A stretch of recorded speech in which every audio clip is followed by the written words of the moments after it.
guys, happy Thursday and welcome to the morning after. Today we are discussing episode 7 of season 3 of Bachelor Canada.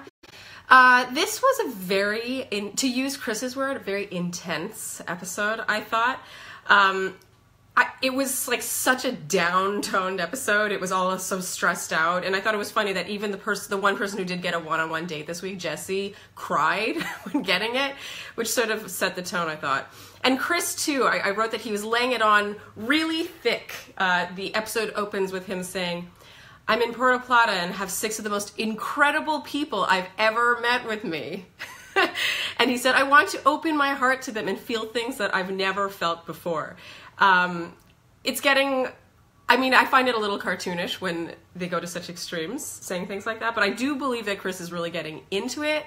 That said, as the weeks wear on, I'm kind of less and less confident that he knows what he wants. I'm not criticizing him on this. I think it's a common thing in leads, but I'm starting to doubt that he's as clear on things as maybe he should be this far along.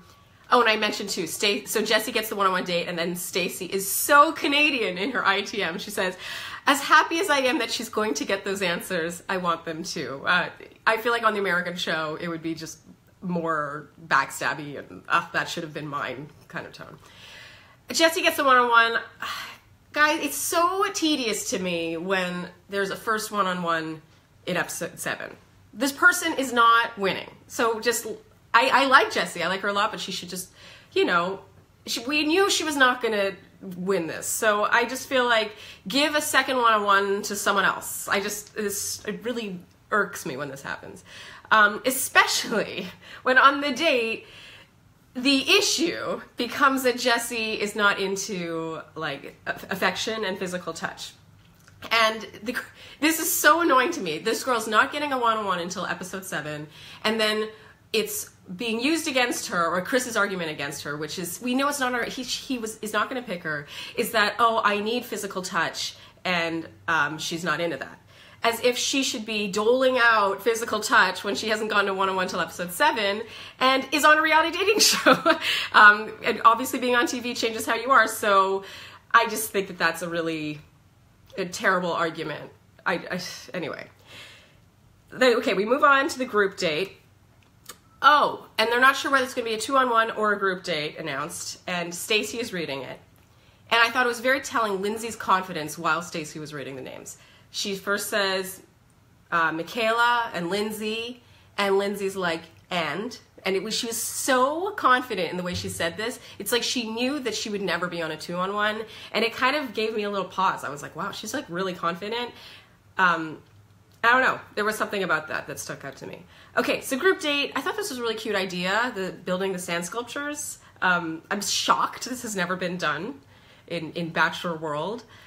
Stacey wins the one-on-one time. Again, this is another... we know Stacey's not winning based on air times. It's just like Jessie, so it felt tedious when it's like, who I would bring home and what it would mean to my parents. And when she doesn't even end up... we know that she's not going to end up having... I guess there's a possibility she'd get a hometown, but we know she's not going to win based on air time. So it was just, again, tedious. As much as I like Stacey, there's nothing not to like about her. This is where I wrote, I'm starting to feel like Chris isn't exactly clear on what he wants. He's saying he's himself with Stacey. He's talking about, oh, he really sees himself with Stacey. Then why not give her a proper one-on-one? It's so annoying. And it's ludicrous to suggest that she could win after the airtime she's gotten so far, so just, let's move on.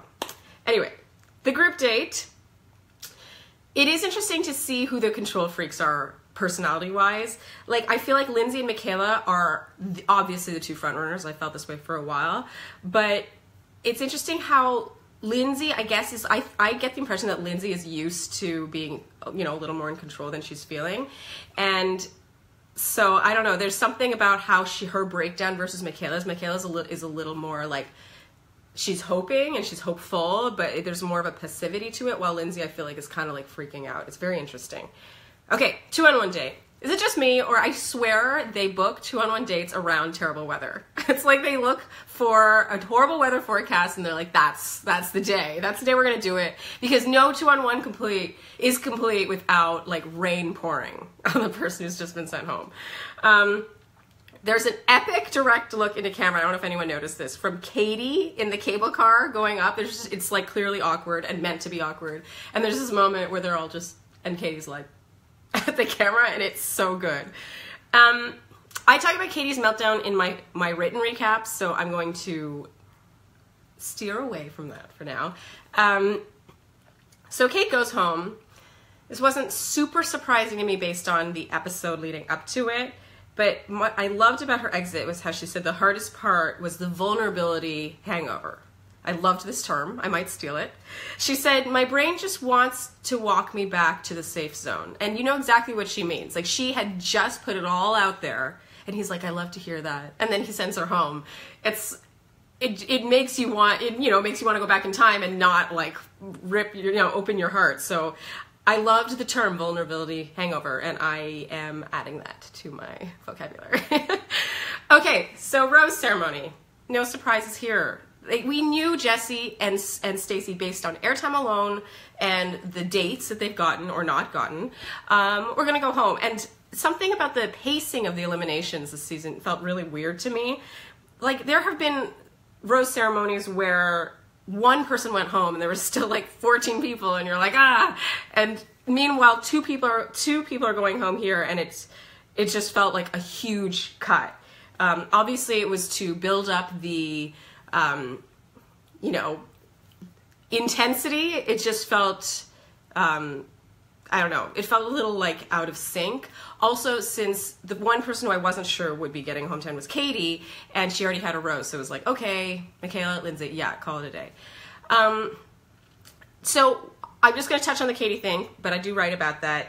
All I can say is that her reaction to being on that 2-on-1 proved the producers who put her on that 2-on-1, because it was them, completely right. She delivered. So yeah, I'll get to that. I always get ahead of myself. Anyway, okay, thank you for tuning in. I'm saying a sayonara today from lovely Toronto. I'm staying with a lovely friend. And yeah, yay Toronto. Anyone local who wants to tell me where to go, because I haven't been here in a long time, please let me know. And yeah, that's it for today. And be sure to tune in next week on The Morning After. Bye.